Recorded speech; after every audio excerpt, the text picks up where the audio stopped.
Saya akan memperkenalkan diri terlebih dahulu. Nama saya Maria Imelda Siki selaku moderator dan pembawa materi pertama.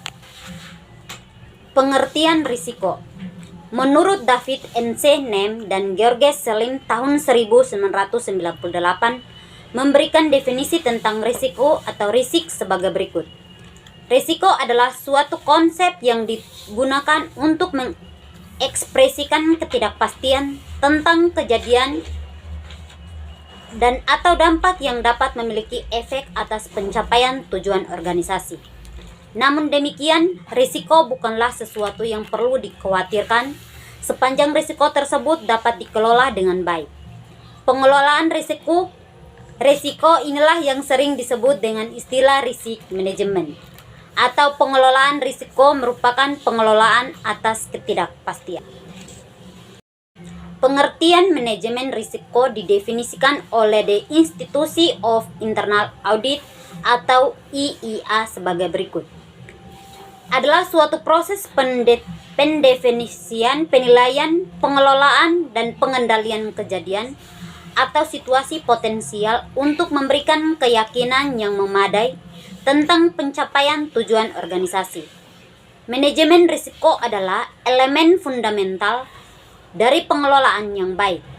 Manajemen bertanggung jawab untuk menciptakan dan mengoperasikan kerangka manajemen risiko atas nama dewan. Terdapat beberapa cara bagi organisasi untuk mengelola risiko yang terbagi dalam tingkatan penanganan sebagai berikut. 1. Menghindari risiko. 2. Mengalihkan risiko. 3. Mentoleransi risiko tanpa suatu rencana atau kontingen pengalian. 4. Mentoleransi risiko dengan suatu rencana pengalian. 5. Mencari beberapa cara dan upaya untuk mengurangi dampak dan kemungkinan kejadian suatu risiko. Saya, Veronica Debeda, akan melanjutkan poin ketiga dari materi konsep dan penerapan perencanaan audit berbasis risiko. Peran auditor intern dalam konteks risiko adalah mengevaluasi pengelolaan risiko yang dilakukan oleh manajemen dan memberikan masukan jika masih dijumpai kekurangan efektifan pengelolaan risiko manajemen yang pada gilirannya dapat menghambat atau menggagalkan pencapaian tujuan organisasi. Model peningkatan pelayanan audit intern bagi organisasi melalui teknik pengelolaan risiko merupakan terobosan baru paradigma auditor intern. Manajemen dalam mengelola organisasi dihadapkan dengan semakin kompleksnya di lingkungan yang mengglobal dan risiko menjadi elemen pusat dari tata kelola yang baik. Kesadaran pentingnya pengelolaan risiko sebagai kunci proses organisasional yang memberi kesempatan unik kepada profesi auditor intern untuk menggeser fokusnya kepada aspek risiko. Paradigma baru mengakui bahwa risiko merupakan pemicu aktivitas organisasi. Tata kelola yang baik merupakan tanggapan organisasi strategik terhadap. Paradigma baru juga mengakui tanggapan organisasi terhadap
Baik, saya Maria Viane Seran akan melanjutkan poin kelima dari materi konsep dan penerapan perencanaan audit berbasis risiko. Perencanaan audit tahunan. Penyusunan perencanaan audit tahunan berangkat dari daftar audit Universe yang telah dilakukan sebelumnya. Dari daftar audit Universe tersebut, dilakukan pengidentifikasian risiko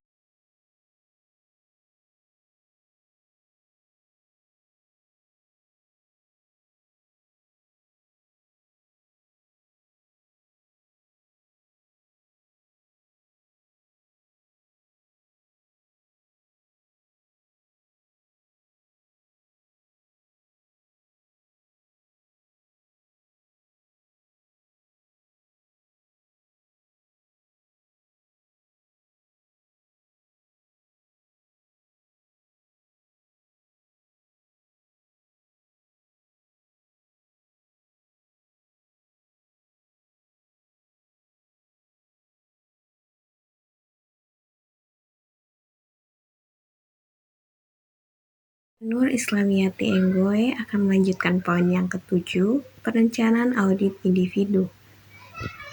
Perencanaan audit individu adalah perencanaan audit atas suatu objek pengawasan yang telah ditetapkan dalam perencanaan pengawasan tahunan. Langkah-langkah penilaian risiko mikro atas suatu objek unit audit meliputi hal berikut. 1. Pemahaman atas tujuan target bisnis operasi dari objek atau unit audit. 2. Pemahaman dan analisis terhadap komponen utama dari objek atau unit audit yang berperan penting dalam mencapai tujuan target yang ditetapkan. 3. Lakukan analisis risiko yang menjadi ancaman terhadap pencapaian tujuan terhadap 3 cara analisis risiko, yakni analisis kerentangan, analisis lingkungan, dan skenario ancaman. 4. Market risiko adalah suatu tabel yang membuat hasil analisis ketiga jenis analisis risiko dengan memberi bobot dan nilainya masing-masing. 5. Buatkan daftar urutan risiko dari yang tertinggi sampai yang terendah. Setelah diperoleh hasil pengidentifikasi dan penilaian risiko dari masing-masing komponen utama dari objek pengawasan yang bersangkutan, kemudian ditetapkan alokasi waktu tenaga. Mohon maaf jika ada salah kata. Sekian dan terima kasih.